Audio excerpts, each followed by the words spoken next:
মই আমাৰ দলাইগাঁও ৰঙালী বিহু সন্মিলনী ৫৭তম বৰ্ষৰ এইবাৰ ৰঙালী বিহু উদযাপন কৰা হৈছে আৰু এই উদযাপন সমিতিৰ মই সভাপতি।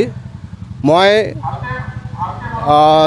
চবতকৈ আগত আমাৰ বঙাইগাঁও বাৰ্তাত মই ধন্যবাদ দিছোঁ যে আমাৰ বিহুস্থলীত আহি আমাক মানে উৎসাহিত কৰাৰ কাৰণে সমগ্ৰ অসমীয়া ৰাইজৰ অসমৰ সকলোকে এটা শুভেচ্ছা জনাব সুবিধা দিলে। মই তাৰ কাৰণে তেওঁলোকক মই ধন্যবাদ জনাইছোঁ আৰু মই সদৌ অসমবাসীক মই আমাৰ উদযাপন সমিতিৰ ফালৰ পৰা মই সকলোকে শুভেচ্ছা আৰু ৰঙালী বিহুৰ ওলগ যাচিছোঁ। ধন্যবাদ। আমি দলাইগাঁও ৰঙালী বিহু সন্মিলনীয়ে তিনিদিনীয়া কাৰ্যসূচীৰে বিহু উদযাপন কৰিবলৈ লৈছোঁ। আজি প্ৰথম কাৰ্যসূচী। এই প্ৰথম কাৰ্যসূচীত আমাৰ পতাকা উত্তোলন, স্মৃতি তৰ্পণ আৰু বিভিন্ন সাংস্কৃতিক দলেৰে দলিত নৃত্য গীত পৰিৱেশন কৰা হ'ল। আজি প্ৰথম দিনৰ কাৰ্যসূচী ইমানতে সমাপ্ত হ'ব।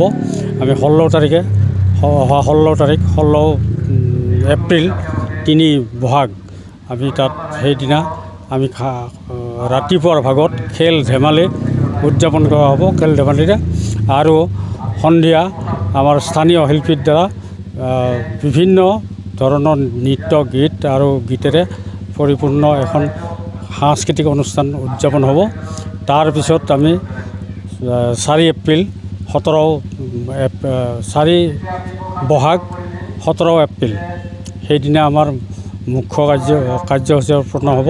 সেইদিনাও আমাৰ ৰাতিপুৱাৰ ভাগত বিভিন্ন খেল ধেমালিৰে ছবি আঁকাৰ পৰা আৰম্ভ কৰি গোটেইখিনি পৰিপূৰ্ণ হ'ব আৰু সন্ধিয়া আমাৰ আমন্ত্ৰিত আটাইৰে মৰমৰ ভিগু কাশ্যপ ইয়াত উপস্থিত হ'ব আহি আৰু ভিগু কাশ্যপৰ আমাৰ গীতৰ শৰাই আমি 4 বহাগত আমি অনুষ্ঠিত কৰিম আৰু ভিগু কাশ্যপৰ লগতে আমাৰ স্থানীয় শিল্পী যিসকল আছে তেওঁলোকৰ বাচা শিল্পীসকলে ইয়াত গীত পৰিৱেশন কৰিব আৰু আমি 10টা বজাৰ ভিতৰত ভিগু কাশ্যপক ইয়াত মঞ্চত আনিম আৰু আমি মঞ্চৰ পৰা বিদায় 1টা বা 2টা বজাত মাতিম।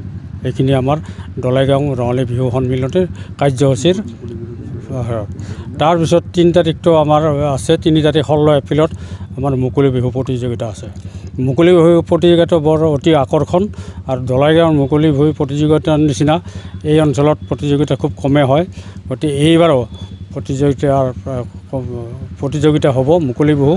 এই মুকলি বিহু প্ৰতিযোগিতা 6টা বজাৰ পৰা আৰম্ভ হ'ব।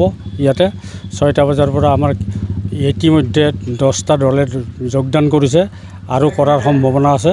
তেওঁলোকৰ প্ৰতিযোগিতা ইয়াতে অনুষ্ঠিত হ'ব। আমি দলাইগাঁও ৰঙালী বিহু সন্মিলনীয়ে সমূহ ৰাইজক, এই অঞ্চলৰ সমূহ ৰাইজক, অকল দলাইগাঁও বুলিয়ে নহয় এই অঞ্চলটোৰ সমূহ ৰাইজক এই 3 দিনৰ কাৰ্যসূচী উপভোগ কৰিবলৈ আমি বিনম্ৰভাৱে অনুৰোধ জনাইছোঁ।